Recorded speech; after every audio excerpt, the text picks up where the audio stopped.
morning. My name is Olga Maitland. I'm the chairman of the Algeria British Business Council. I give you a very warm welcome to this webinar on investing in Algeria, and in particular today, understanding the benefits of the updated hydrocarbon law, which dates back to 2019, but now there are considerable and significant changes which will be attractive to foreign investors and indeed partners. Not surprisingly, we have a record number of registered participants, which reflects the importance of this occasion. All of them are major companies. Some are old friends and others new to Algeria, an indication of the rising awareness of this major market. This event would not have been possible without the sponsorship from the UK energy company Neptune Energy and our partnership, a very special partnership with the Algerian Embassy in London. To them both, I owe a big thank you. I am grateful to the Algerian Embassy, who have secured the high-level speakers from Algeria in both the Ministry of Energy, Allnaft, and Sonatrach. And we will get an insight into the way the legal and tax regime has been revised to reflect the market needs of today. As you will discover, a much simpler process of onboarding has been devised. And a positive point too is that there will be a return to the former production agreements which worked well in the past. But first, who would be more appropriate than to set the scene than His Excellency, the Algerian Ambassador to the United Kingdom, Monsieur Abdelrahman Benguera, a good friend to us all. Welcome, Monsieur Benguera. Good afternoon, ladies and gentlemen. Let me at the outset thank you, Lady Olga, and your team for your continuous efforts and dedication to promote the business relations between Algerian and British companies from all sectors of the economy. I also wish to thank all the participants from the oil and gas sectors, and in particular, Mr. Alexander Stafford, member of the British Parliament and the chairman of the Algeria British Parliamentary Group, for taking the time to be present among us and also into contributing to our discussions. The new Algerian hydrocarbon law we will discuss today is in fact part of a set of ambitious and large-scale reforms being gradually introduced by the Algerian government to further improve the business climate and diversify the economy. Algeria, like other oil-producing countries, has initiated a profound reform of its legal and fiscal regime to adapt to the new world energy in order, on the one hand, to improve its competitiveness, and on the other hand, to guarantee the country's long-term energy supply. In order to reach these objectives, the Algerian government deemed necessary to put in place a more attractive institutional, legal, and fiscal framework with appealing measures aiming to, number one, simplifying all administrative and operational procedures with respect to the carrying out of oil and gas activities. Number two, reduce costs and deadlines in order to remove the obstacles that may hinder the performance of such activities. And finally, and number three, guarantee a suitable return on investment that is acceptable and equivalent to the one offered in other countries. Furthermore, the new legal and regulatory provisions introduced by this law offer a new contractual framework with 3 types of hydrocarbon contracts suitable for different types of projects, namely contracts of participation, production sharing contracts, and risk service contracts. B, a simplified fiscal system that will substantially improve the ranking of Algeria on the average levy applied by most hydrocarbon producing states. C, more flexibility in the conduct of oil operations. And D, diverse ways to conclude a hydrocarbon contract. That being said, I cannot speak of the oil and gas industry in Algeria without reaffirming the importance of the relation of partnership within the Algerian energy policy, and this is due to its importance as a tool to develop the hydrocarbon sector's resources. It remains clear that as long as common interests are shared, partnership is a preferred option in our cooperation strategy. With this in mind, Algeria still continues to work to put in place the most optimal conditions for the success of the partnerships option, both on a medium and long-term basis. This implies a good and shared understanding of both partners' capacities, common objectives, and mutual trust. There's also a need for a complementary approach and also a need for a contractual framework which specifies the objectives, the means, the planning, the management method, the control, the good communication, and the performance measurement of the partnership.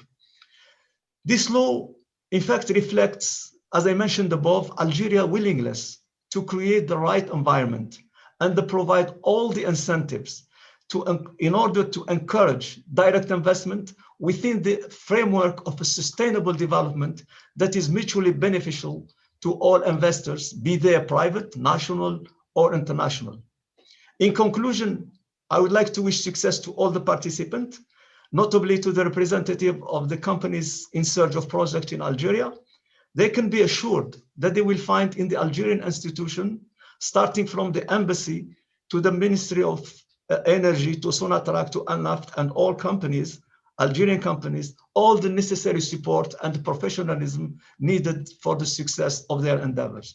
Thank you for your kind attention. Thank you, Your Excellency.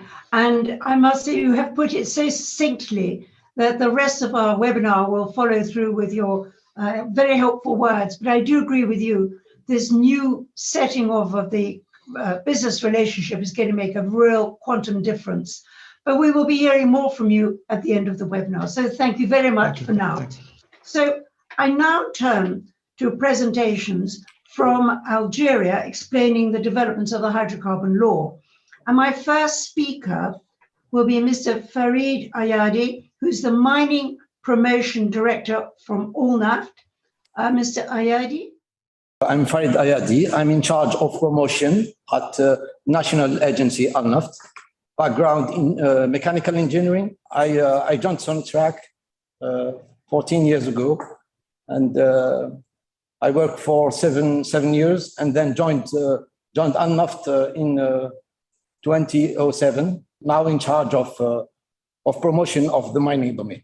Ladies and gentlemen, my colleagues and I would like, through the few coming slides, to highlight all what is new in Algeria, especially within the new regulation settled, all incentives given for investors, a huge hydrocarbon potential and opportunities offered for exploration and exploitation.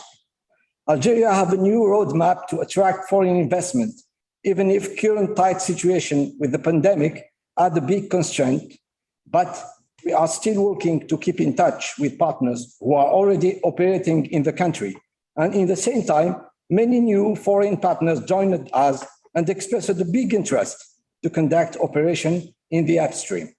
I will try, for the first part of this presentation, to give you an overview about Algeria upstream activity and the strategy to promote the potential of hydrocarbon mining domain and perspectives of a reliable actor in the region. Algeria, as all of you knows, is geographically the widest story in Africa, with a hydrocarbon mining domain of more than 1.7 million square kilometers, 94% in onshore and 6% in offshore. Actually, a big part of this area is free. And as you see on the map, we have only near a third of the surface under prospection, research, and exploitation activities. Everyone can notice, as it is shown, that 70% of the hydrocarbon mining area is free, and only 4% is under exploitation. These facts give an idea about what are possibilities for foreign companies to do in Algeria. They can appreciate what a huge and attractive destination is there, and a huge amount of work has to be done in the coming years. The Algerian hydrocarbon mining domain is clearly known to be underexplored. Hydrocarbon potential is also well estimated by studies conducted in the last 50 years, and we continue working on for a better appreciation. Let's give some aggregates. Total production of gas around 120 BCM by year, when oil production is 1 million barrels a day. Oil and gas reserves, as you see, are very important and need to be developed in an optimized way in standards of the industry. There are 4,000 BCM of gas reserves in 2P and more than 15 gigabarrels of oil in 2P. Tremendous unconventional hydrocarbon resources are already estimated by an ongoing study, a finalized study conducted by NAFT in shale and tight formation in 7 basins in Sahara region in the southern part of the country. Estimation of the resource remained in source rocks, mainly in Silurian and Francine horizons, by a basin model used in the study shows that there are around 900 TCF of recoverable gas and 17 gigabarrels of recoverable oil estimated under reasonable technical hypothesis. Besides that, there is a huge volume of hydrocarbon which are expelled to reservoirs, as it is assumed that some of them were trapped in conventional reservoirs and tight formation, and the other are already discovered. As you see in the table at the right, with a reasonable hypothesis of 10% of trapped volumes, the amount of remainder source undiscovered are huge, 400 gigabarrels of oil and around 4,700 TCF of gas. Exploration activities along a period of 30 last years could be divided, as you see on the chart, in 2 parts between 1986 to 2005. With an average of 20 wells drilled yearly, we got an average of 8 discoveries by year. In the period of time going from 2006 to 2018, with an average of 100 wells drilled by year, we got an average of 30 discoveries by years. This better performance comes from drilling efforts coupled over the period with an important yearly 2D seismic acquisition and significant increase of 3D seismic acquisition from 2013. We can see, as a result, an evolution of hydrocarbon reserves in place with milestones in the bottom of important fields highlighted mainly in partnership, like in Birkin in 1995, and some big discoveries between 2013 and 2018. Exploration activities identified over the last 10 years many hydrocarbon discoveries of various sizes, mainly of gas and significant volume of oil too in different basins. As it is shown, gas potential is in the West region, in Birkin Basin and Illizi. On the other hand, oil is in Hassim Saoud region and Wadmiya. I want you to pay attention to exploration costs by barrel oil equivalent discovered in these different basins, which seems competitive in a range between $0.56 to $1.5 for the highest. Partnerships remain the main axis of national energy policy. Partnerships in upstream is a success story in Algeria. It started with the law 8614 and continue until now. Unfortunately, attractiveness of Algeria decreased significantly in the last 10 years compared to before. As it is shown by 2 figures, you can see clearly that exploration and delineation drilling activity was supported quasi-totally by national oil company Sonatrach. The situation is not better in development, where the trend of drilling activity in partnership is quite similar, with a net decrease in the last 3 years. Let's move now to the situation of hydrocarbon production and its evolution. In the last 10 years, total gas production was on a decreasing trend, with a relative stable yearly contribution of gas fields in partnership with foreign companies for around 15%. Contribution of gas field production in partnerships comes in a large part, as you see in the graph below, from In Salah and In Amenas, which are operated by BP and Equinor. It appears that foreign companies are more dynamic and present in oil exploitation, even if total oil production is also decreasing for both fields operated in partnership and those operated by Sonatrach solely. As you see, contribution of oil field production in partnership reaches yearly somehow around a half of total production. This oil production is in partnerships come for a large part from fields in Birkin Basin. What is Algeria's strategy to boost upstream activities? Let's review in coming slides through all opportunities offered to partnership and move step by step in a true roadmap. Algeria's strategy designed to boost exploration and exploitation opportunities within the national mining domain area aim to focus on prospection and research in underexplored areas, such as the North, the Western Sahara Platform, and offshore Algeria. The Algerian offshore basin is a large frontier area and of 130,000 square kilometers, located in the southern part of the Western Mediterranean Sea, over 1,200 kilometers shoreline coast from east to west. Several works were carried out during previous years, including one deep well, two coal drills, 2D and 3D seismic acquired. Sonatrach, ENI, and Total are currently in prospecting phase in the east offshore basin.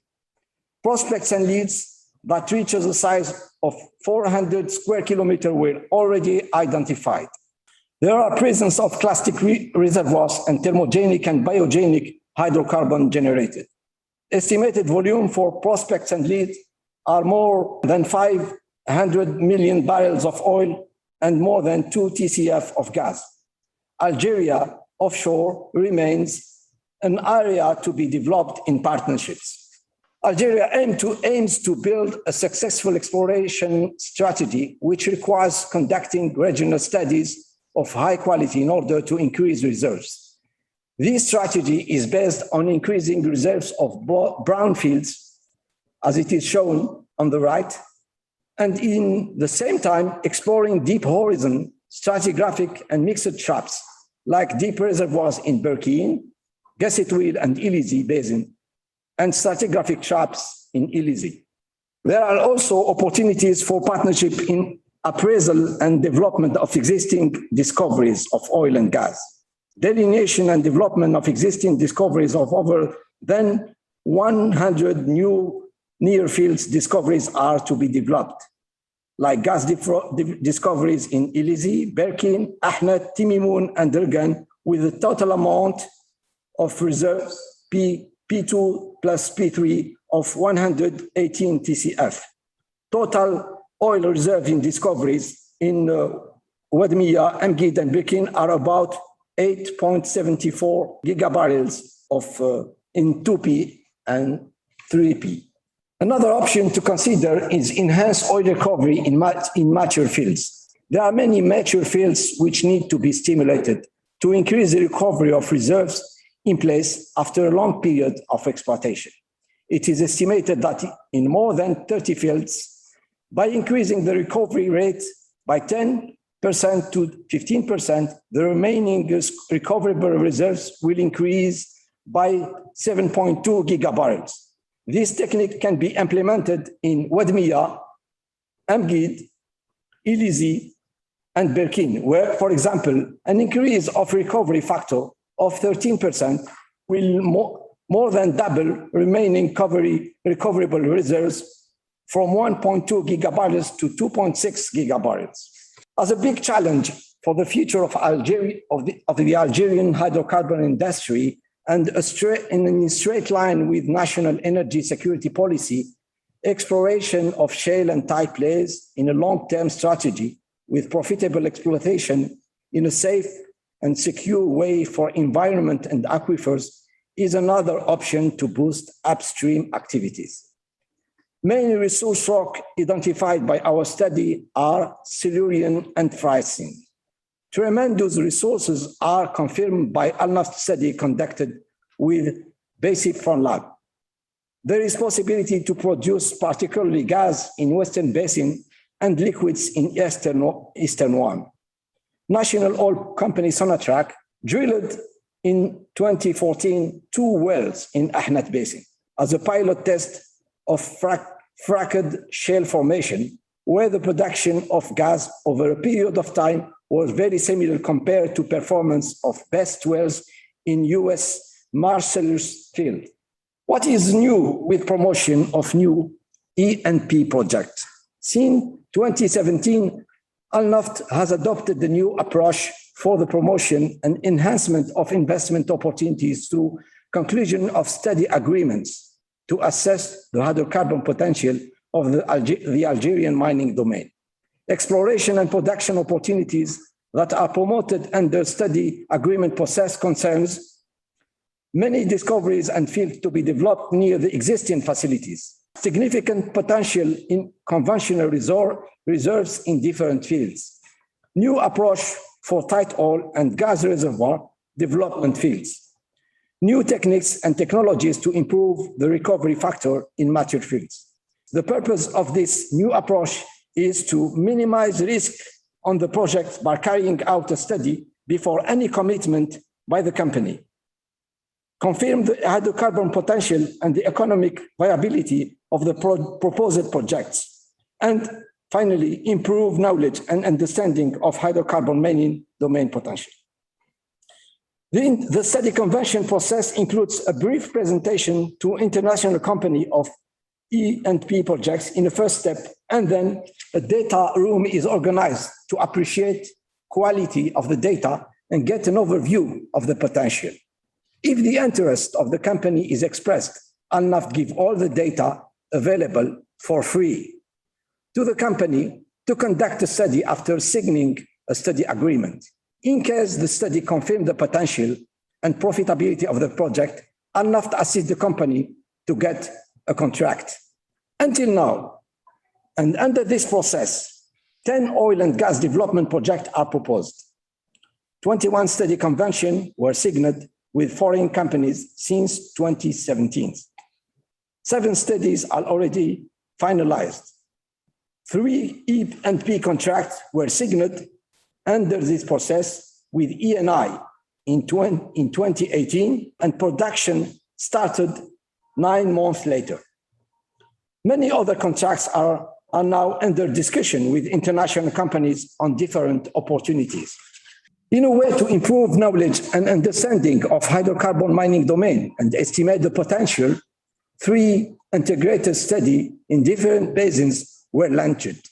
A study of unconventional of tight of potential of 7 of basin of Sarara jointly conducted by Al-Naft and ABBC Front Lab is already finalized. 4 international companies, ExxonMobil, Eni, Total, and Equinor, are associated to follow this study and bring their experience and know-how in development of exploitation of this kind of resources. 2 other regional integrated studies are also ongoing, and it concerns the potential of Hodna basins and Milri and northern part of Berkin Basin. Multi-client projects is another way for promotion. Multi-client study conducted by ABBC Front Lab is available to purchase. This project is based on unconventional potential study results. It consists on a petroleum geological synthesis of Triassic and Paleozoic level of Sahara platform. It is a construction of and provision of right to use the result of study under ArcGIS format. This ArcGIS solution is available to purchase. At the same time, a call for manifestation of interest was launched in 2020 for carrying out study on the petroleum potential of basins and a joint commercialization of data, results, and their interpretations. 3 companies are selected and contracts are under discussion. Notice that multi-client project process is still open to specialized company for submitting an offer. Al-Naft agency is in charge of management of all data generated by exploration and exploitation activities on national mining domain. E&P National Data Bank stores and manages more than 12,000 wells, 670,000 kilometers of 2D seismics, 180,000 square kilometers of 3D seismic, and 500 kilometers of cores. Al-Naft's National Data Bank is also certified ISO 9001. Al-Naft users run the National Data Bank services to accomplish their missions by logging through an internal portal. External users will shortly have access to the national database external portal, which is being procured. Thank you for attention. Now I'll give the floor to my colleague for the next part of the presentation. Thank you very much indeed for giving a very exciting view of the opportunities in Algeria. 70% of your possibilities are still awaiting exploration and production. The opportunities are immense. And I think it was extremely interesting to hear about your activities on the offshore, the enormous amount of work you're doing all around the country. And I was also interested to hear you mention about your interest in shale, which I realize is in early days. The opportunities in Algeria means that your door will be very busy with people coming in to see you.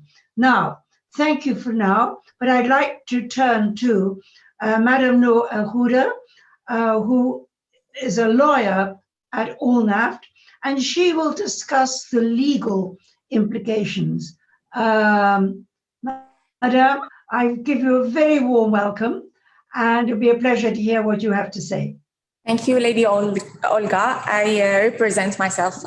Myself is Bukhari Al-Houda. I am a legal at Al-Naft, and I will present to you the hydrocarbon law, an overview of about the new Algerian hydrocarbon law. As we all know, since December 2019, the hydrocarbon activities are governed by the new law number 1913 of December 11, 2019, and its orders.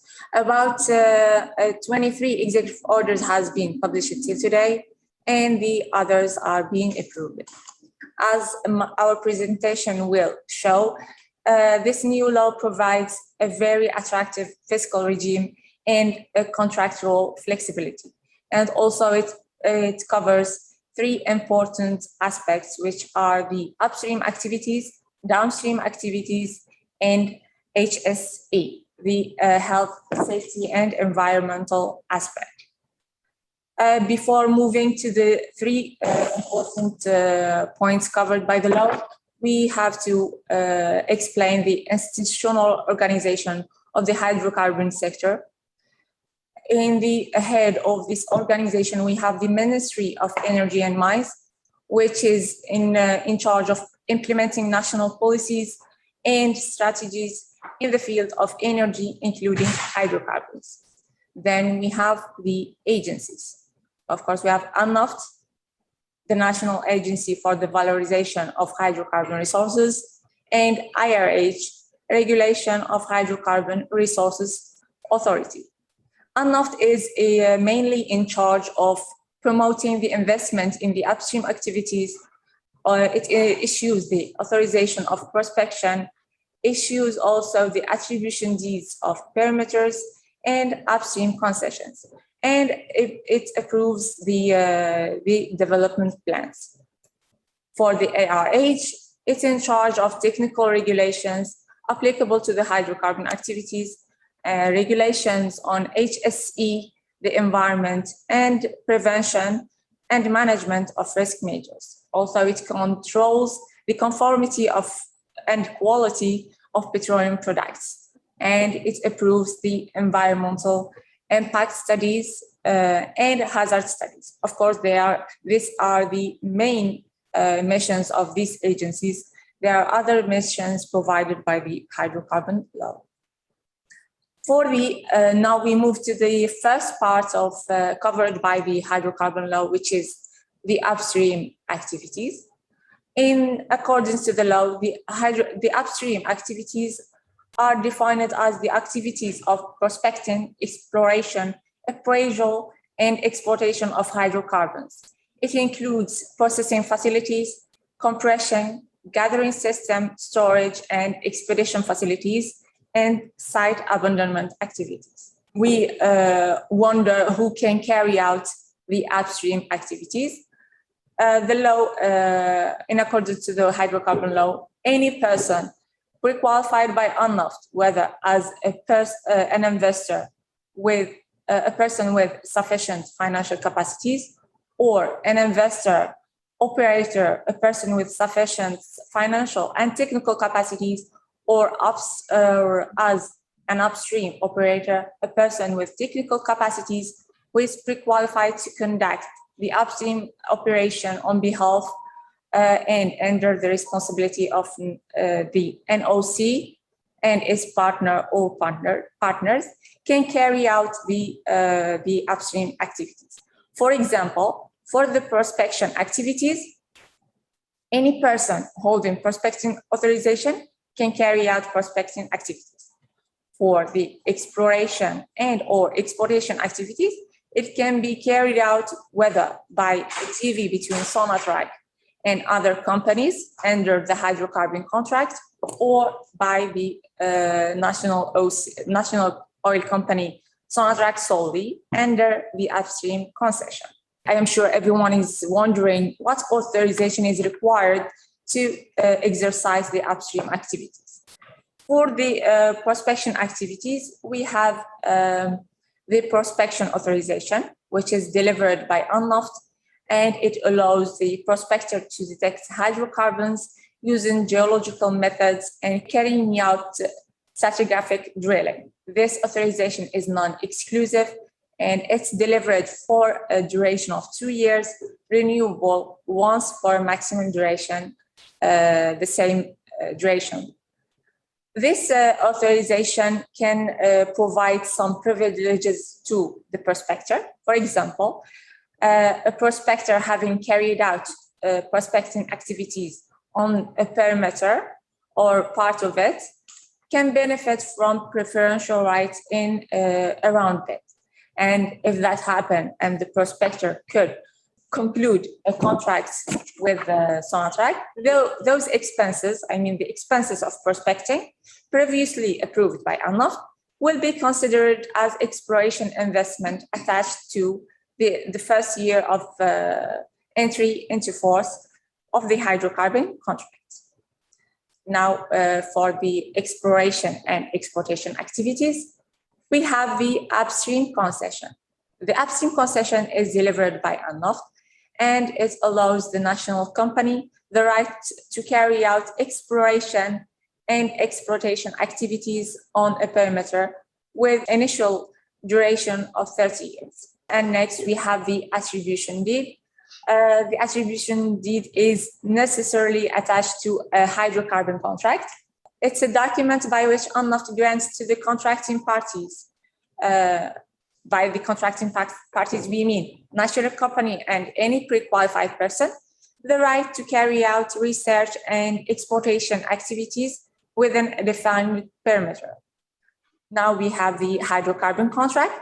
It's a contract for upstream activities concluded between Sonatrach as a national company and any pre-qualified person for a period of 30 years. This period is split on 2 periods. The exploration period is for a maximum duration of 7 years, and the exploitation period is the 13 years less the duration used for the exploration.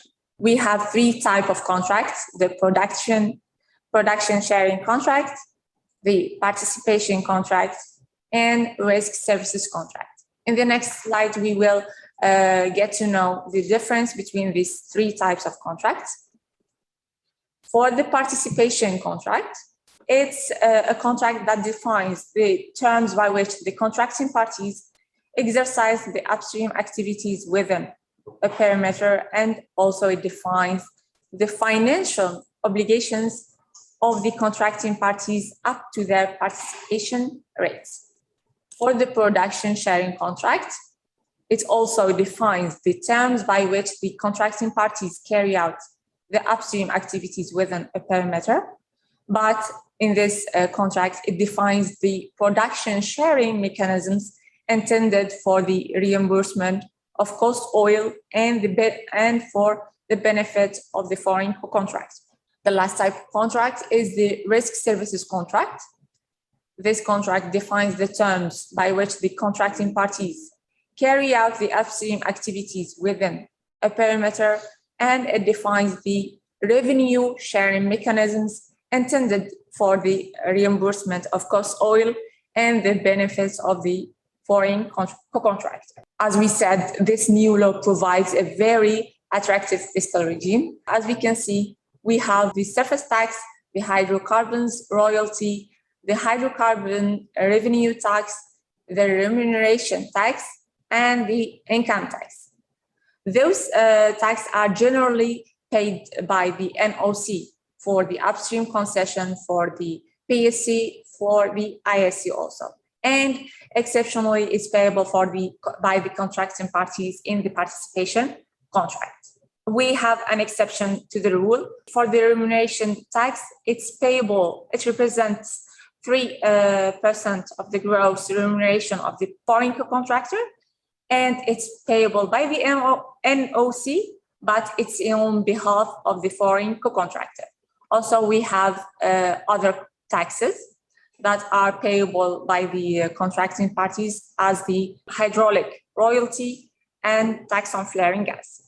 Now we move to the next comparison done by the Wood Mackenzie between the fiscal attractiveness in the 057 law and in the 1913 law. As we can see, Algeria, the 0507 law was classified or ranked as an area with high prospectivity and low fiscal attractiveness. But by the entry into force of the new law 1913 has shifted to be an area with high prospectivity and high fiscal attractiveness. Also, we have another comparison. Here, this graph represents a comparison between the state share in oil and in gas. As we can notice, by the 1930 law, the ARR has increased to 50%, almost 3% in oil projects, and in the gas projects, it has increased to almost 30%. The IRR, of course, has increased to almost 30%. This comparison is also done by the Wood Mackenzie. Now we move to the next, the second part covered by the new hydrocarbon law, the downstream activities. These activities are defined by the new law as pipeline transport, refining, processing activities, including the manufacture of lubricants and the regeneration of used oil, and storage and distribution of hydrocarbon activities. I wonder, everyone is wondering who is allowed to carry out the downstream activities. For the pipeline transport, these activities can be carried out by the NOC on basis of a pipeline transport concession delivered by order of the minister on recommendation of ARH for a duration of 30 years. This pipeline transport can grant a free access by third parties to the pipeline transport system through the payment of non-discriminatory tariff. Refining and petrochemical activities, it can be carried out by the NOC in partnership with any person and or any legal person governed by foreign law, or by the NOC alone after authorization from the minister on recommendation of ARH. For the storage and distribution of hydrocarbons, it can be carried out by any person in accordance with the Algerian legislations after authorization by minister on recommendation of ARH. The last part, health, safety, and environment. As we all know, the environmental protection is a very important part of carrying out hydrocarbon activities. Therefore, the new hydrocarbon law preserved a package of provisions to protect and preserve environment against any damage caused by the latter to and resulting hydrocarbon activities. ARH takes regulations and directives to or adopt standards relating to health, personal safety, industrial safety, and environmental protection, while respecting the principle of sustainable development. Thank you. Thank you very much indeed for a wonderfully clear presentation and a route map, because without you, the companies couldn't even begin. There's no doubt about it. I'm sure we'll get a lot of feedback on that. So we will keep in good touch, and thank you, Madam, for your presentation. So, yeah, and we will meet hopefully in Algiers, as indeed with Mr. Al-Ayadi. Now, our next, Mr. Khalid Rekouch, who is a Director Councillor at Sonatrach. Now, bearing in mind, Sonatrach is key to the whole exercise of engaging with Algeria. All now very grateful for the entry point, for the legal advice, but at the end of the day, the relationship is with Sonatrach. So Rekouch, I give you a very warm welcome and look forward to hearing what you have to say. Thank you, Lady Olga. I introduce myself. I am Rekouch Khalid. I'm a lawyer. I am working in the hydrocarbon sector since 22 years. I was in charge of contracts at Sonatrach, and now I am Director Councillor, reporting directly to the CEO of Sonatrach. Sonatrach, as an integrated oil company, is present in the whole value chain in Algeria and in international activities. As you say, we have the exploration activities and the production of the upstream.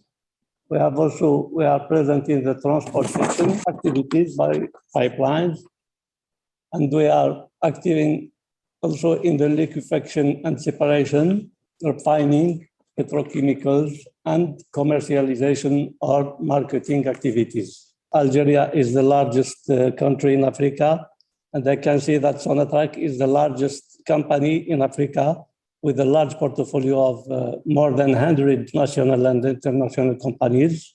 More of these are affiliates, 100%. We are present in Spain, UK, Italy, Portugal, mainly for the marketing activities. And for the upstream activities, we are in Tunisia, Libya, Mali, Niger, and Peru. Here, Peru, I have to correct this. It is not an exploration block, but it's exploitation. We are producing gas. As we can see, Sonatrach ensured the supply of gas and petroleum products to the domestic market into 22, amounting about 60 million ton oil equivalent. It's also delivered to foreign markets in 2020, more than 82 million ton oil equivalent of liquid and gaseous hydrocarbons. The total investment from 2010 to 2022 are $103 billion US. And as you can see, the main investments is for upstream activities.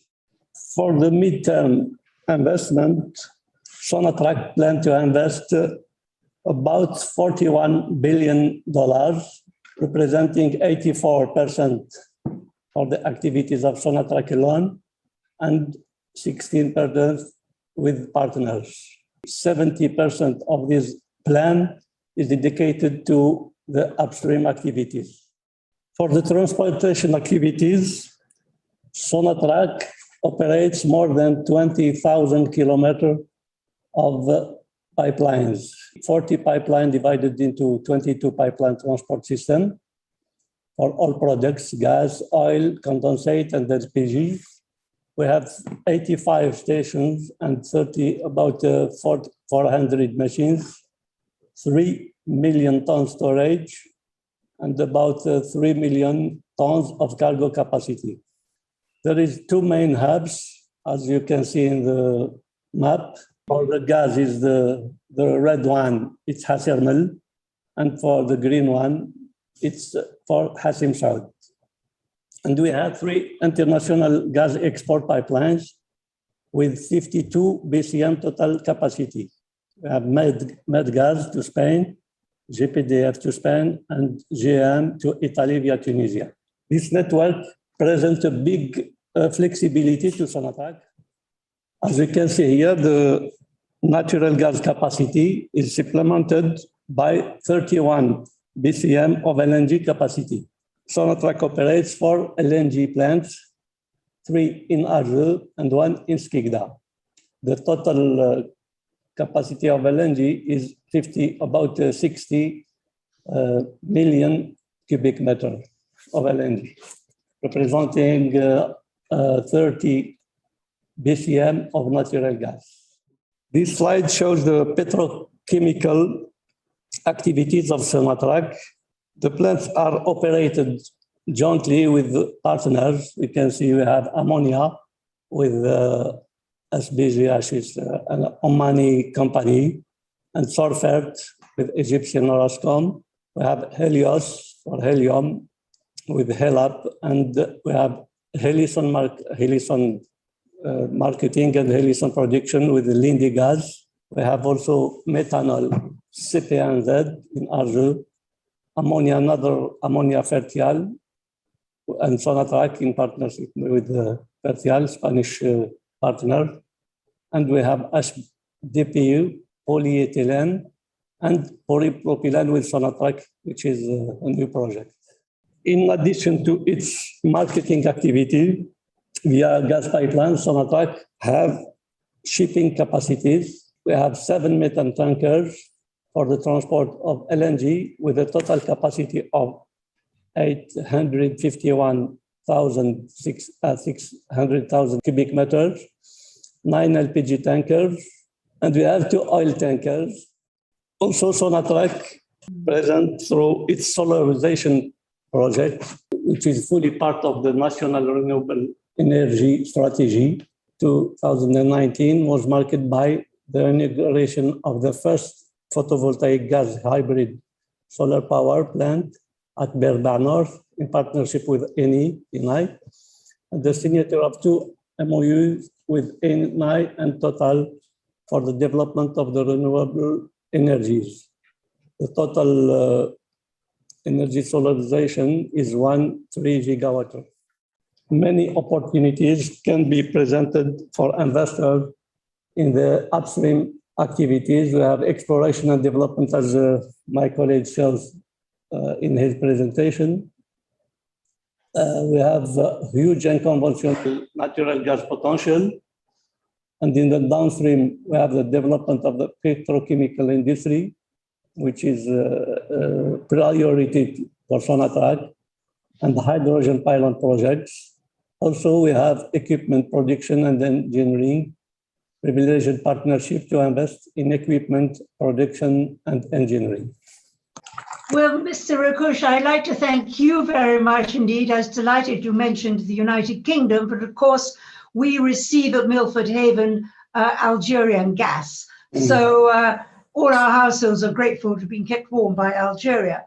But I was also interested to hear your remarks about renewable energy, because UK companies are also putting a lot of effort into that domain. And I'm sure that for a future occasion, we'll be in touch on that. But this is a very exciting panel that we've just had. I hope that we will be able to have the privilege and the permission to circulate your very important slides, because there's a lot of important material that came out of this, and there's no doubt about it. I think there will be a very active interest. But of course, when you have active interest, you also need other perspectives. How do people really feel about it? How are they reacting? So I'm going to introduce you now to a UK or international perspective. How does the law look to foreign investors? And I'd like to introduce our good friend Reem Lusif. Reem, you're on silent at the moment. Reem is Algerian. She's based between Algiers and Paris. She works with the LPA CGR law firm, and she's going to do an analysis of the hydrocarbon law, the introduction benefits from the investor's point of view. And she will be supported with her comments with a leading British law firm, Herbert Smith. Their office in Paris is represented by Bertrand Montembeau. But in fact, it's going to be Reem now who's going to lead off with the opening remarks. Reem, a warm welcome to you. Thank you very much, Lady Olga. So to briefly introduce myself, I'm a French lawyer practicing here in Algeria since more than 10 years. And today I will present very briefly the new hydrocarbon law, focusing on upstream activities with my colleague Bertrand Montambeau from ABBC in Paris. So basically, the new hydrocarbon law was published on December 11th, 19, and is aimed at stimulating foreign investment in Algeria's oil and gas sector. Today, more than half of the implementing texts have already been published. Now, in terms of existing hydrocarbon contracts under former laws, they shall remain in force and grandfathered by the former laws until their initially agreed term. And then they cannot be extended or renewed beyond that term. So regarding the exploration and exploitation contracts governed by Formula 0507, they could opt to move to the new law if no production had started prior to the 24th of February 2013, and if the request for migration was made prior to December 23rd, 2020. And practice shows that certain contracts migrated to the new law by the end of last year, but subject to the upcoming implementing text, because at that time, the implementing texts were not published. So now I would like to ask Bertrand whether you have any comments on the transitory provisions provided by the new law. Thank you, Reem. As you know, the application of new laws to existing contracts often gives rise to difficulties. With the Algerian new law, I think we have a clearly well-drafted transitional provisions.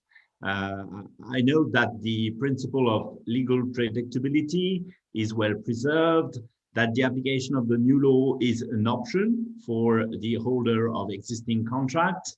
That option is, of course, subject to certain conditions.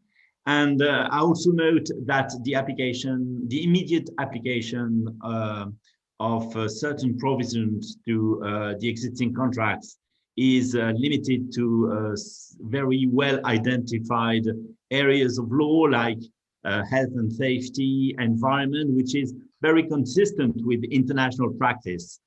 There is also some provisions about abandonment and decommissioning, which, if I understood correctly, are also immediately applicable to the contracts governed by the 0507 law. So just to keep it short, that key aspect of a new law is for me very satisfactory. When I'm reading that, I think it's extremely well drafted and precise. Over to you, Ray.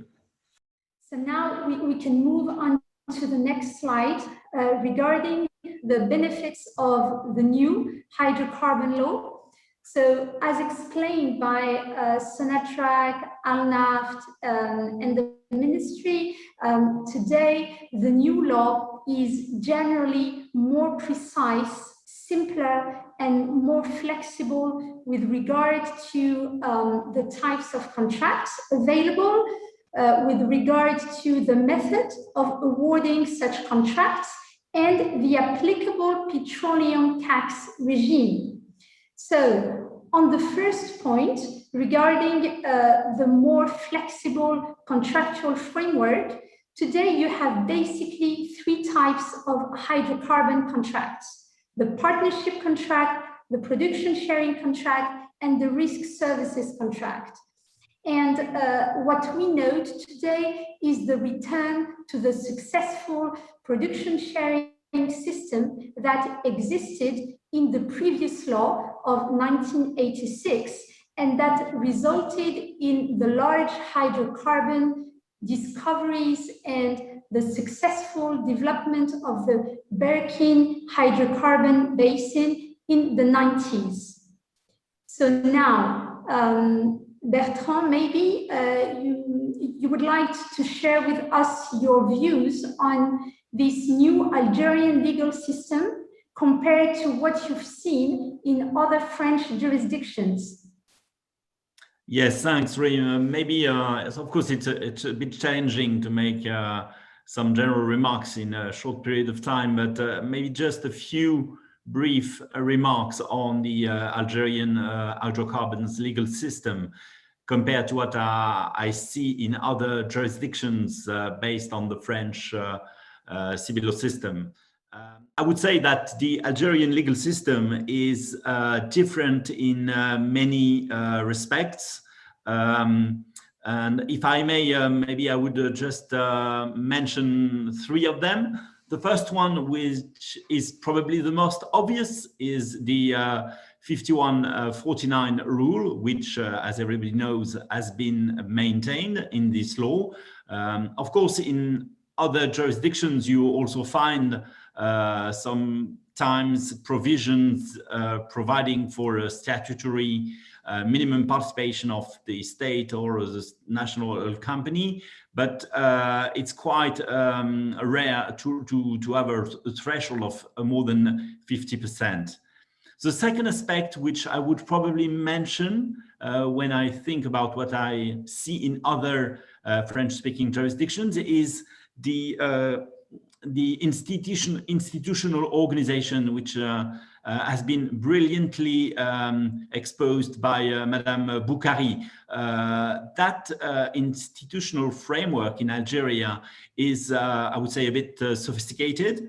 Instead of having just the state and the national oil company, which we would find probably in most French-speaking jurisdictions, you have, in addition to the state, these two independent agencies, meaning that unlike what you would find in most French-speaking jurisdictions, investors do not have any direct contractual relationship with the state, and that might have an impact, in particular in terms of the guarantees which might be provided to the investors. The last point I would make, Rim, very briefly, and once again that has been very well presented by Madame Boukari, is the typology of contracts. Risk service contract and production sharing contracts are, of course, common forms of hydrocarbons, which you would find in many jurisdictions. The concept of participation contract is probably something which is more peculiar to the Algerian legal systems.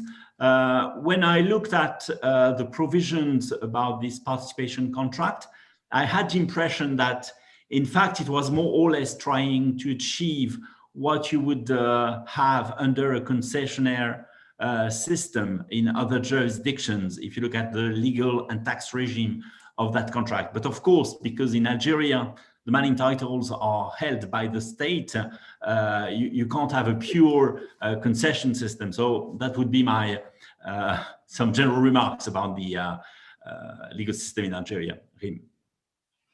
Thank you very much. So the second point with the new hydrocarbon law is the introduction of a preferential tax regime. Today, it's possible to benefit from a preferential tax regime if certain conditions are met. So firstly, if the perimeter presents a complex geological situation, or if there are technical difficulties in extracting hydrocarbons, or if they are very high development or operating costs, which may compromise the project's economy, then reductions in the rates of the hydrocarbon royalty and the hydrocarbon revenue tax may be applied in order to achieve a reasonable economic profitability. And this is a very pragmatic approach that is taken here by the new law. And recently, in May 2021, we had the publication of a decree which defines the terms and conditions of the procedure in order to benefit from these reduced rates. So maybe, Bertrand, would you share with us your experience regarding investment incentives in other jurisdictions? Yes, Rim, there would be a lot to say, and of course, it's not easy to make a general remark on that. This is one of the key challenges all oil and gas and extractive legislation has to address, because you have a gap between the time when the legislation is adopted and the time when it is applied to a sector. So the state of the industry, of course, evolves between the two, and the question is to which extent you should allow flexibility in that legislation. The only remark, there are a number of ways to achieve that in legislation and contracts, depending on what are the objectives of the state. The comment I would make regarding the Algerian legal system is the fact that the taxation plays a key role. And if you look at hydrocarbons legislation in general, you have different ways to secure the state's oil rent. It can be taxation, but it can be a share in the production. It can be many things, in fact. And unlike in some other jurisdictions where the production sharing system is net of taxes, in Algeria, you have a taxation on the remuneration and on the hydrocarbons, meaning that if you want to introduce that flexibility in the system, you need to use the taxation system, which the new law has done. So I think this is perfectly consistent with the general architecture of the system, and seems to me quite promising and very encouraging. Okay, thank you. So my last point is regarding the fact that the new law has introduced a far clearer legal framework regarding the transfer of hydrocarbons contract. And here, transfer of hydrocarbon contracts covers both assignment of interests and change of control. And this is, I mean, a positive development for international investors because they can sell, their assets today easily. And there is a decree which has been published in March this year, which sets out the rules and the procedures for the transfer of hydrocarbons contract, and it's very clear. You have different sets of rules. The first one applicable to the assignment of interest, and the other ones applicable to the change of control, and that's a very good point and a positive development, because in practice sometimes we had some interpretation issues, and today I think it won't be the case anymore because it's really clear.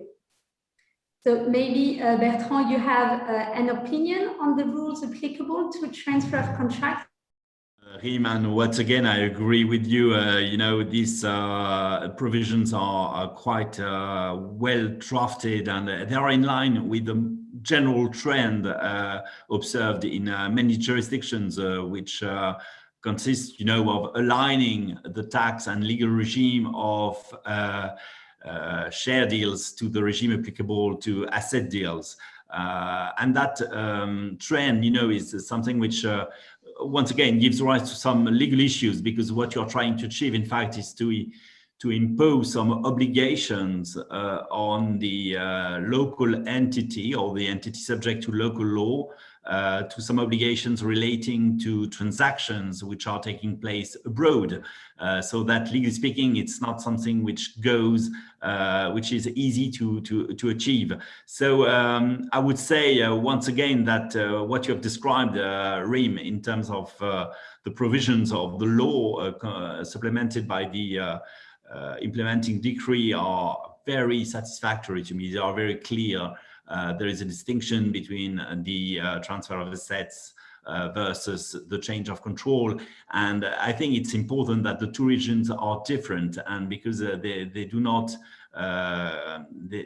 address the same issues. So I think it's once again well drafted, and I think even critical issues like hostile takeover bids, for example, could be well addressed by this system. I have not thought carefully about that, but it seems to me it works, and this is often something which is problematic in other jurisdictions. So it's a very good set of provisions for me.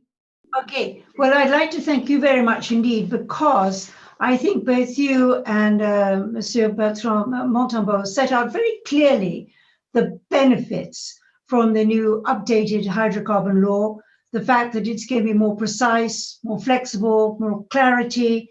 The new tax regime is critical, and a much clearer framework. And I think all these points are going to be very important as Algeria moves forward. But I really would like to thank you both for setting out the benefits from the investor's point of view and boiling it all down. So thank both of you very much indeed. And I look forward to hearing from you more in our conversations. So we will now move on to a panel discussion. We have a very distinguished panel taking questions in Algiers. We have Monsieur Samir Bakhti, who is with ALNAF. He's a member of the executive board. He's the director of exploration and production. So, Mr. Bakhti, may I just address a few questions to you? How optimistic is ALNAF concerning the next bid round? Are you getting any indication of a response? Yes, thank you for the question. Just want to be clear on this. We are optimistic, and we believe that we can conclude contracts before the end of this year. But to be clear, this new law provides many advantages, and one of these advantages is the flexibility allowed in concluding contract process. With this law, there is two different ways to conclude contract. We can go through the bid round, and you know what is the bid round, and also it's allowed to get one-to-one discussion with interested companies. Our strategy includes these two ways, because we aim to conclude contract before the end of this year, and we have strategy which include these two ways to getting a contract. We have set work group, which is assigned to identify perimeters for the bid round, and also setting planning or schedule the planning for this bid round. And this planning, you agree with me that it will depend on the sanitary situation with the pandemic, linked to the pandemic, and also to the economic global conditions. And in parallel of this process, this task force is working on the bid round. And in parallel, as explained in the presentation, or as presented by my colleague, Mr. Ayadi, we are conducting some studies with some companies who are interested by investing in Algeria. In the beginning, we just present opportunities to the companies, and we can, after signing confidentiality agreement, provide all the data for the chosen region. And after that, if there is any interest from the companies, they can submit a program. The program, it can be an exploration program, appraisal program, development program, if there is any discoveries in the region.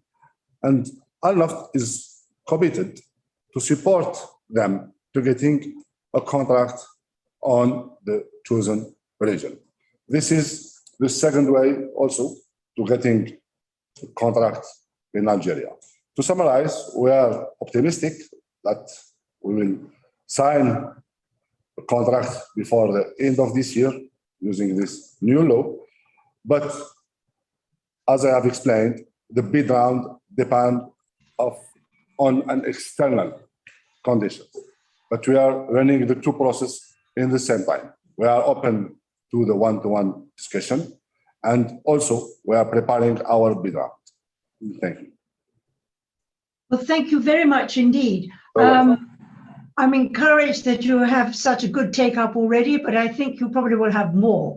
So I was just really wondering whether you could explain to me, will the ONAFT sharing agreement now be ready? I take it must be.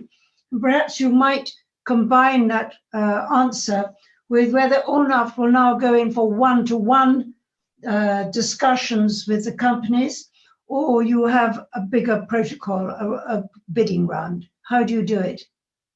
Yeah, the sharing agreement, the template is ready. We have prepared the template for the bid round. And we are also ready to show our PSC template, production sharing contract template, to the companies who can propose any work program, any workflow on any chosen perimeter, and to discuss the different conditions. As you know, the production sharing contract includes production sharing formula, which is the main thing I think inside. And to set this production sharing formula, if there is a bid round, I think we will put some bidding factor inside. And if it's one-to-one discussion, we can show all the conditions directly to the company, interested company, and we can negotiate. And the negotiation will be held between mainly Sonatrach and the company. Alnaft will support these discussions, and Alnaft will also, as you know, the contract to be, in fact, they need an attribution deed delivered from Alnaft, and also this attribution deed is, the template is already done, already ready to show, but we have two kinds. One for the bid round, which is in progress, under process. And the second one, we prepare it for the one-to-one discussion, and it depends what the company proposes. If they want to go for the prospection, for exploration and development, we have template. If they aim to develop directly, for example, if they choose brownfield, we have another template. It's ready, we can show it, and just create the occasion to come to see us and to let us show you these documents. Well, thank you very much indeed, Mr. Bakti. I have a feeling your door too is open to everybody. Certainly it's very encouraging the way you want to move forward. And I think next year, 2022, will be extremely lively for you. So be prepared. Thank you. To our next panelist, Mr. Amin Ramini, who is at the Ministry of Energy and Mines. He's the Director for Development and Conservation of Hydrocarbon Resources. Mr. Ramini, I was wondering whether you could tell us in which way do you see that the law is more attractive than the older version? Yes, thank you for your question. Algeria, like other oil production countries, has initiated the reforms of its hydrocarbon law in order to improve its competitiveness, increase partnership investment in exploration and production of hydrocarbons, and maintain Algeria's role as a reliable supplier, particularly in natural gas. And finally, guarantee the country long-term energy supply. And to improve its attractiveness in the field of hydrocarbons, Algeria is proposing a new framework which mainly offers a new contractual framework with the three types of hydrocarbon contracts mentioned by different colleagues and simple taxes. I would like to clarify that the attractiveness of this new law should be measured with what other countries with similar characteristics in terms of potential can offer. Thank you. Thank you. what do you see is the principal purpose of the revised hydrocarbon law? I can understand you want to attract more investment. Perhaps you could give it in your own words. Yes, especially more flexibility in the contractual framework and more attractiveness for the tax system. I think both those points are going to be very important. Mr. Ramini, thank you very much indeed, because we have another speaker from the Ministry of Energy and Mines, Mr. Amir Ali Amir. Are you there, sir? Yes, you are. I wondered whether perhaps you could tell us, when does the law actually become applicable? Is it already live, or are we waiting for later in the year? Thank you for this question. I would say that in accordance with the Algerian law, the promulgated laws come into force on the day of their publication in the official Gazette. But however, some provision of the new law, of the new hydrocarbon law, need the implementing decrees to be applied. All the application decrees was already finalized and approved by the government. We have now 23 decrees published and 2 other ministerial decrees published also. And the reminder will be gradually published over the next few days. So we're talking about a lot of activity going on right now. And I take it that once the new government is in place, you will be able to accelerate the permission through the parliament. No, all decrees are already studied and approved by the government, and the process of publication are ongoing, publication are ongoing now. Okay, so it looks as if you're moving fast. Wondering if you could just clarify one point. Will this law be the same for offshore and unconventional resources, or is it going to be purely for the immediate hydrocarbons? The new law, the new hydrocarbon law, covers the entire mining field of or type of hydrocarbons, onshore, as well as all other type of hydrocarbons. Like said by our colleagues, the law takes into account specificity of project. And for example, the reduced rate of the hydrocarbon royalty and the income tax may be guaranteed to allow a project to achieve reasonable economic return, if at least a situation occurs like complex geology, technical difficulties in extraction of hydrocarbon, or high development costs. In addition to this legal provision, the hydrocarbon contracts can also take into account the specificity and the technical aspect of this kind of project. Thank you very much indeed. We have now a final panelist, Mr. Ali Amar, is the legal manager at Sonatrach. Mr. Ali Amar, if you could say, is the new hydrocarbon law really attractive in your view to foreign investors? I'm just really wondering, in your own words, if you could explain a bit more of your new initiatives. We've heard about the tax regimes, the making life easier to negotiate. That obviously goes through OLNAFT, but at the end of the day, you are the controlling factor. Thank you for your question, Lady Olga. I think that the law is effectively more attractive than the other law. I will just repeat what has been said during this session. This law is also attractive because it is more clear and more precise, and it determines the role of the different actors in the file. The role of the minister is clear. The role of the agencies is clear also, and the role of the operators, Sonatrach and the NOCs and IOCs are also clear. In my point of view, also, the law is real attractive because we see when we read the law is clear, and it's the state is present but is not intrusive, and I think that it's an advantage for in the perspective of operating in this file.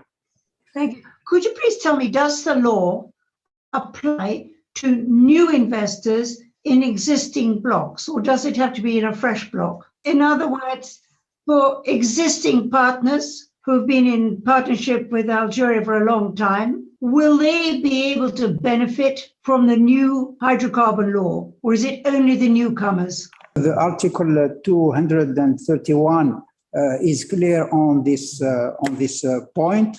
The object of law is to attract the investors and to maintain the investors who are here. So they can go from the old regime to the new regime, and the provisions of law are clear on this point. But about the retroactive, it's clear that when we read the text of the 1913 law, there are not provision which imply that she has a retroactive effect and negative retroactive effect. And I would like to precise also that the Algerian Civil Code provides that the law is clear for the future, and it has not a retroactive effect. Thank you very much indeed. If I may, I might like to open the floor to Reem Lucef and Bertrand Montembeau to see whether you have any follow-up questions. Yes, maybe just one question from me. I've read in the press lots of things about, the transition issues, and you may have read also the last report from the International Energy Agency, which provides for a roadmap to the net zero emission by, I think it's 2050, and their recommendation is to have a very strict approach to fossil industries. I was just wondering, we were discussing that with Reem, and you touched upon the renewable energy. What is the position of the Algerian authorities, and what are their reaction? I know there are some organizations like the African Chamber of Energy, which has been very vocal on that. But and Reem, you were also mentioning that in Algeria there were some very good initiatives. Yes, correct. Recently, I read in the press as well that Sonatrach and Sonelgaz, that they incorporated together a joint venture to develop renewables. So that's why that question might be directed, yes, to the ministry, to Sonatrach as well. Thank you. I was just really wondering amongst our panelists, is there anybody who would like to respond?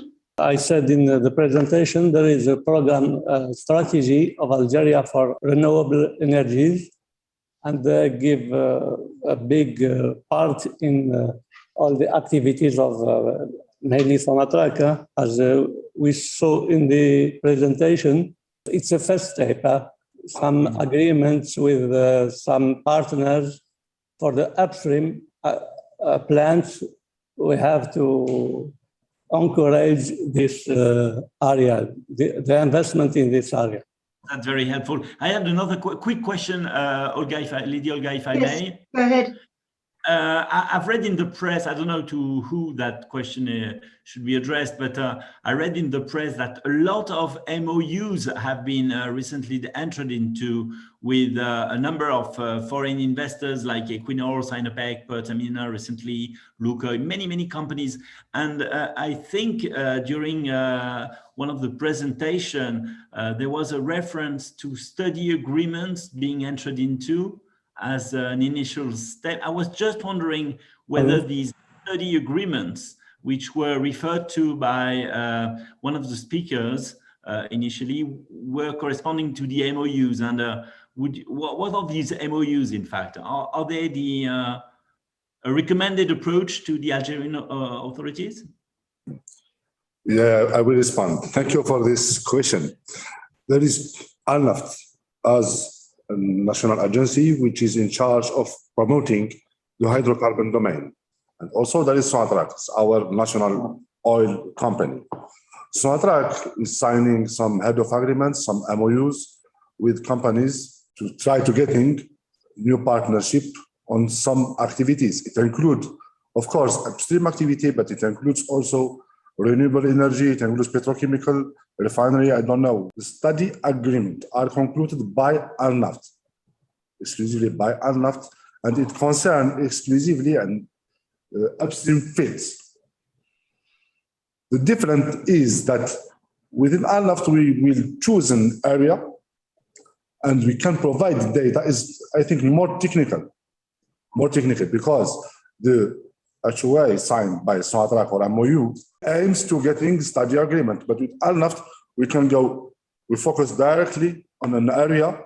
In brief words, I can see that the process of study agreements mainly promoting projects that are specially related to upstream. How it works? We present the projects to companies who are interested to manifest. They manifest their interest to invest, and then we provide data and give an overview of what is there in terms of work, data, and the amount of work to do. And then the company will appreciate the potential. And if the interest is there, we can go further in the process and make data available for free to the company. They have access to all the data available in ALNAFT data bank. And then if the interest is there, we go to a study agreement where the company will have to do a little work. I mean, they have to do a study and with the workflow previously approved. And then if the potential first is there and the economy to develop this opportunity is joining the interest of the company, we can assist this company and then to go to a contract and implement development plan of this opportunity. That is what is the subject of study agreement, which is completely different from what is done with Sonatrach, in terms of signing MOE, which are very global for all the value of the chain from upstream to downstream. I would like to add some words regarding the MOUs which have been concluded by Sonatrach and its partners. Those MOUs are related to the perimeters which are operated by Sonatrach. And the object is to evaluate and appraise the perspective and the potential of those perimeters in order to operate them in a near future, what we hope. I want to clarify, as when you question Mr. Bakhli about the one-to-one discussion, I can see that there is three ways to open discussion, two ways to open discussion with Sonatrach or ALNAFT. And the other way is the bid round. It's clear. But as Mr. Samir and Mr. Ali Ammar said, that there is maybe some existing blocks which are operated by Sonatrach. All partners, existing partners or newcomers can discuss directly with Sonatrach, and they can submit to ALNAFT and discuss with ALNAFT program work and or it depends if it is a new well, as mentioned in the question. If it is existing fields, they can go directly with Sonatrach and discuss and submit development plans to Sonatrach. And the other way, it's discussion directly with Al-Naft for the companies which did maybe some studies, as it was shown in the presentation. They can discuss for interesting blocks with Al-Naft and then come back to Sonatrach and conclude an agreement. Thank you. Thank you very much indeed for all of you for such an amazing, clear and encouraging panel discussion. I hope we will all remain in very good touch. We're now going to move on to getting a response from a British company who is actively engaged in Algeria. I'd like to bring onto the screen Mr. Philippe Lefebvre, who's the Vice President for Neptune Energy for North Africa and beyond. He is our sponsor today, but Neptune have had a key role in gas production in partnership with Sonatrach, and he will give an assessment of the investment proposition, as I may say, a friend of Algeria. Over to you, Philip. Thank you, Lady Olga. And Lady Olga, Ambassador, ladies and gentlemen, I'm incredibly grateful for the opportunity to speak to you this morning in this very interesting webinar. Now, just a very brief introduction. Neptune Energy is a British company, as Lady Olga mentioned. We acquired the French utility company Engie's worldwide upstream oil and gas business back in 2018. So some of you might know Engie as Gaz de France Suez. And in the team, I'm responsible for all activity in North Africa and Asia Pacific. And I spend a significant proportion of my time committed to Neptune's assets in Algeria, which is in the Twat field, which is in Adrar, southwest Algeria. Now, Twat is a joint venture with Sonatrach, of course. Phase one of that project is now finished, and field came on stream in 2020 after a significant construction program with both national and international companies, including British companies. And now we're getting ready to start the front end work of phase two. And this will again be a major investment for both Sonatrach and ourselves. Now, as an investor in Algeria, Lady Olga, as you just mentioned, has asked me to give our Neptune's perspective on the new hydrocarbon law and why Neptune believes Algeria continues to be an attractive place to invest for oil and gas companies. So what I'm going to say really just reinforces a lot of the messages that the previous speakers have given. But I think on the hydrocarbon law, it comes into sort of three areas. First, we've heard it's an attractive, what makes it attractive is that, that this new law provides for a more flexible contractual framework and a more flexible tax regime for foreign oil and gas companies. That is obviously an attraction, number one. And number two, and I think this is the point that Rim was talking about, we just heard it introduces the possibility of obtaining tax reductions for development projects that is complex. It could be complex due to geology, could be complex due to technical reasons. And I think this is a very welcome introduction. I think Rim mentioned the word pragmatic approach. Bertrand used the word promising and encouraging. And I agree. I think this will create new investment opportunities for Algeria. I myself have seen something very similar introduced by the British government a few years ago. And as a result, it resulted in the successful development of the gas fields all over the west of Shetlands. And in terms of our investments in Algeria, we've started some early feasibility discussions with Sonatrach on the possibility of carbon dioxide in an enhanced oil recovery project at Twat. And this is an example where this flexible tax treatment could possibly be the element to make such a project economic for it to go ahead. And I think the third point I want to make about the new law, is that it maintains the old existing contracts. It grandfathers, I think was the word Rim used. And I'm very happy to see this. This is important for investors. It maintains a security for existing investors who've made long-term investments for production assets, which last decades. And what investors are looking for is they value certainty, and this provides it. That's important. And I think the attraction to this law is just the conversation we just had is also demonstrated by the number of signed agreements and the number of MOUs that have all come up in the last few years. It's a very clear message from the external world, how this external world is now viewing the new landscape in Algeria with the new law. And of course, just to I got 4 points of why oil and gas companies recognize the importance of Algeria. First of all, as Mr. Ayadi said at the very beginning, Algeria has significant oil and gas opportunities to go after. I mean, it is, if you're looking where there are opportunities to go in the world, Algeria is obviously one of the places with oil and gas opportunities. Secondly, it's got the infrastructure in place already to put gas to market. It is connected to Europe. It's got all the LNG tankers. It's got the LNG plants. It can actually get its gas and oil away. You don't have to go and build an LNG plant somewhere.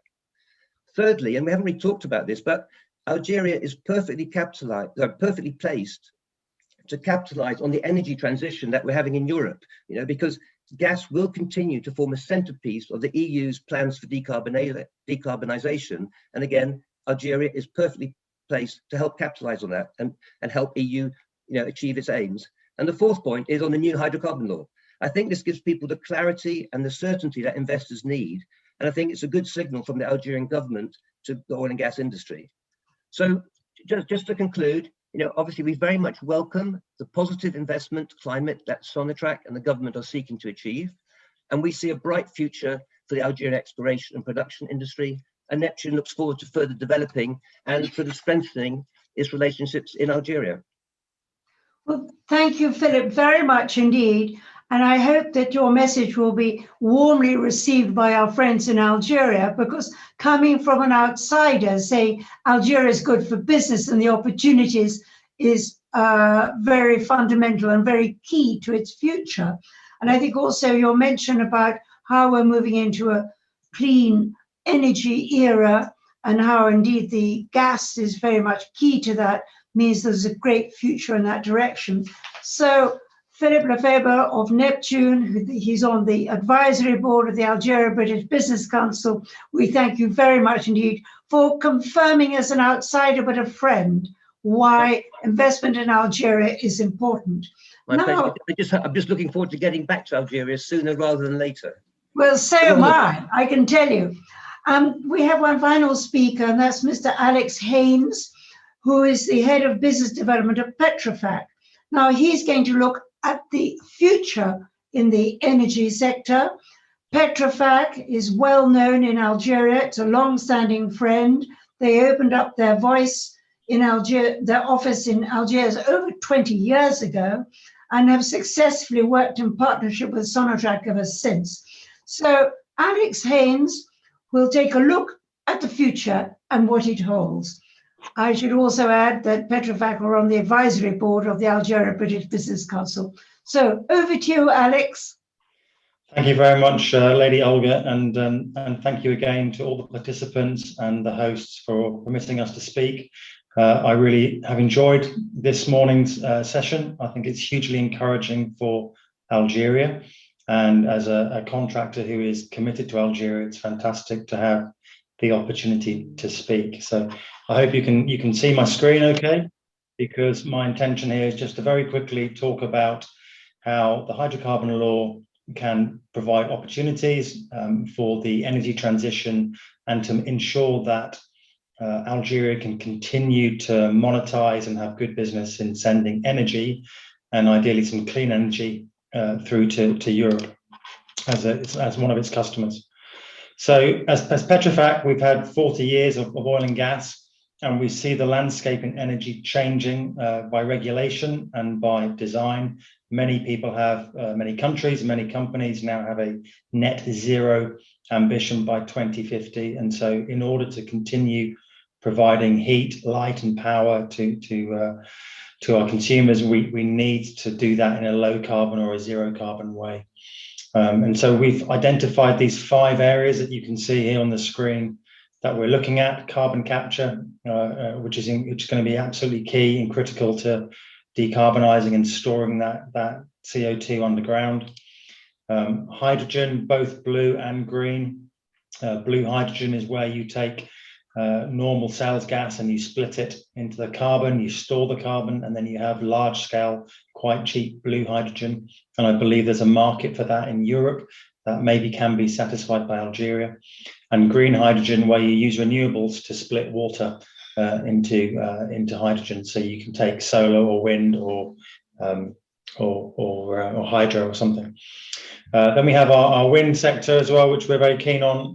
A lot of it offshore for us, but there's opportunities both offshore and onshore for Algeria. And then also we're seeing a lot of growth at the moment in sustainable aviation fuels or biodiesel, so taking waste products, whether it's plastics or refuse-derived fuels, and turning those into biodiesels. And that's an increasing part of our business, using our refinery skills essentially. And then also emissions reduction. I think that's going to be key for Algeria as you continue to export your energy. There's going to be an increasing market demand for your energy to be low carbon. And one way of doing that is to capture some of those emissions and produce it more effectively. So as Lady Olga has kindly said, we've been in Algeria for more than 20 years. And as essentially as a contractor, we like to design, build and operate the assets, and we also like to train the local staff to ensure that we have a legacy in Algeria. So this is a quick map that sort of shows where we think the new energy landscape is, and this is very much a European view, but as Europe is one of your major customers, it's probably worth reflecting. You can reuse infrastructure for storage, that's both onshore and offshore. You can use solar and wind to produce green hydrogen, which you can then export or liquefy and export. And then you can take some waste and turn that into energy or into fuel. And capturing the carbon emissions from your power and other industrial users will be key as well. So as we've touched on a little bit before, and Philip talked about the opportunities on capitalizing for green energy, and actually in line with some of the Sonatrach presentations earlier, huge land mass, huge resource, not just oil and gas, but actually solar as well. And there's a real opportunity to take that solar in large scale and to produce hydrogen for export, green hydrogen. We're seeing those projects in Oman, in Australia, and there's no reason why Algeria can't be an exporter of green hydrogen in the future. And as you know, you have a market right on your doorstep that will pay a premium for that green hydrogen. The other way to do that is to use your gas and keep monetizing the gas by splitting it, storing the carbon and sending blue hydrogen into Spain and into the UK and elsewhere. Emissions reduction, Algeria unfortunately is towards the top end of this list of flaring nations, and that's not only poor for emissions into the environment, but actually it's not great business. So that if we can find a way to reduce flaring and optimize your assets, you can sell that gas rather than burn it to the atmosphere. So a quick little highlight of some of the projects that we're working on as Petrofac. I mentioned green hydrogen. We've just completed a FEED for a large-scale green hydrogen project in Australia, and just like Algeria, large scale where you have good solar resource, can get very cheap electricity, and then can produce green hydrogen at scale for export. And you can either turn that into ammonia for shipping, or you can liquefy it and then send it on, just as you do for LNG. A way of decarbonizing some of the operations, you can use solar to produce steam for EOR. And I noted that one of the presentations talked about extending and enhancing your oil recovery. You can do that by carbon, injecting gas, or you can do that by injecting steam. And we've completed a FEED in Oman, which has a similar issue, by using the power of the sun to create steam, which again increases your production and also doesn't increase your emissions. And then a last one here is another example of things that ourselves and others can do is flaring, flare gas recovery and optimizing your operations now. This was for one of the major IOCs, where we looked at studies and optimized alongside the client, and we managed to achieve an 85% reduction in flaring. So that massively decreased the emissions, but actually also increased the production rates by 2%, and there's at no extra downtime. So there's some quick wins there, which can lower your carbon footprint and actually increase your value to the company. So that's the end of my screen.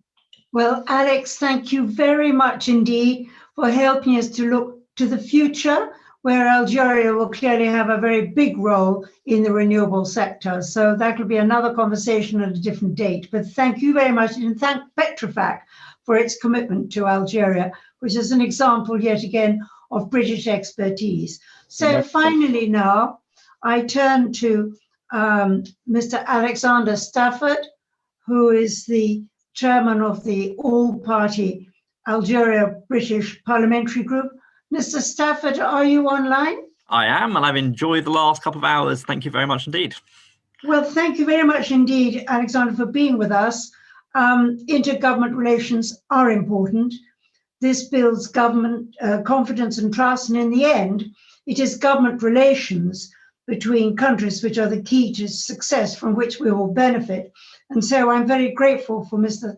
Stafford for being with us today. And I should add, he's already been very active in Parliament in raising the profile of Algeria and making a number of very significant speeches. So over to you, Mr. Stafford.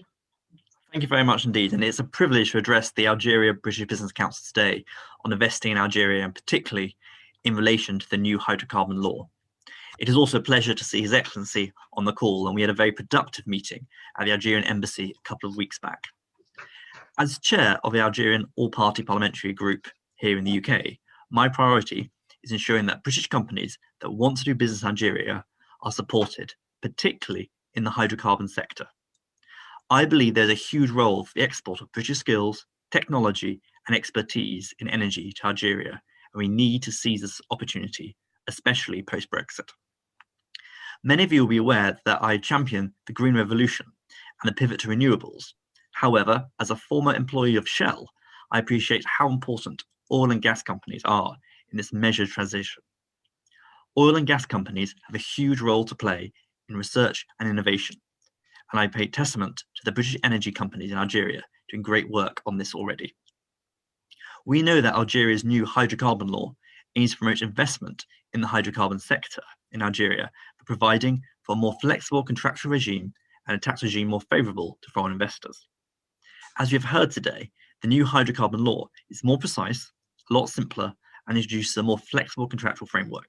It is more flexible in terms of the types of contracts available, the methods of rewarding contracts, and the applicable petroleum tax regime.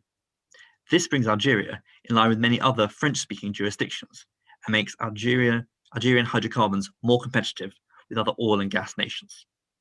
This is an incredibly exciting development as it grants British companies greater ability to invest in Algerian energy infrastructure and, importantly, to support skills and the local economy in the process. Now, Lady Olga has advised me that I can only speak for 2 minutes, and I'm aware that I'm already reaching my time limit. So thank you all very much indeed for having me. I think it's been a very interesting conversation. I look forward to working with many more of you in the years to come. Thank you. Well, Alison Stafford, thank you very much indeed, voice of the British Parliament. And indeed, I know there are many plans to get you and your group out to Algeria when traveling is permitted. When you get to Algeria, I don't think your heart will ever leave it. But thank you very much for being so supportive in Parliament so far. And your speeches have been noted. And this is a very important development. So finally, I'd like to turn to His Excellency, the Algerian Ambassador, Mr. Benguera, because it was Mr. Benguera who really spurred the whole idea for the webinar. It was his vision, his drive to get it all put together. And what a success and how much engagement. It's been amazing. Would you like to have the last word, Your Excellency? Thank you, Lady Olga. I must say that today I feel like I am 35 years younger because the discussion we are having reminded me of the days when I started my professional career as cabinet member of the Algerian Ministry of Energy and then as head of Commerce Department with Sonatrach. So these are reminders of the old days. I believe that this webinar has been very fruitful, very useful, thanks to the excellent presentation made by our speakers in Algiers, and also thanks to the feedbacks and comments we had from other participants. I think we have today a more clear vision and understanding of the new law, which clearly provides far more flexibility, offers more simplified an attractive tax regime brings more clarity as far as the roles of the Algerian actors in the sectors are concerned, and offers definitely more choices between different contractual forms.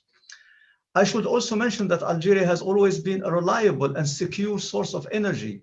Since its first shipment of LNG to the UK in 1964, that is 2 days after its independence, all Algeria's supply contracts with its partners have been respected to the letter. Having said that, I believe that British firms, a number of which have been present in Algeria for many years, with their expertise, experience, and capacities, have a great comparative advantage that qualify them to succeed in Algeria. Today, we have a new context and deep changes in both countries.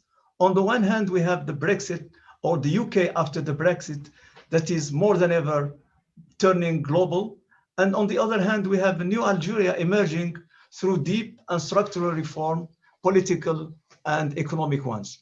These new contexts, I believe, are excellent opportunities to create win-win and long-term partnerships between economic operators of our two countries. Finally, I would like to renew my warmest thanks to all the participants for their time and precious contribution to the success of this conference. And thank you very much, Lady Olga, and I hope I see you in the next webinar. Well, thank you, Your Excellency. Without your drive and vision, we wouldn't be all here today and gathered. And although this webinar has gone on rather longer than we expected, frankly, every minute was golden, valuable, and intensive. We've maintained our audience, which is fantastic. So I really would like to thank everyone for taking part, our distinguished speakers in Algeria, which I was actually with you in the room, and all the registered attendees. Sadly, we couldn't respond to all the questions were sent in, but overall, we've learned a huge amount, and also a great sense of optimism, positiveness, and enthusiasm.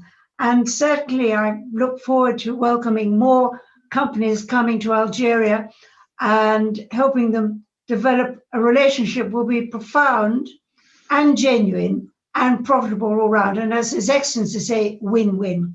But thank you all very, very much indeed. And until next time, I say au revoir. Thank you. Thank you. Thank you. Bye. You're welcome. Thank you.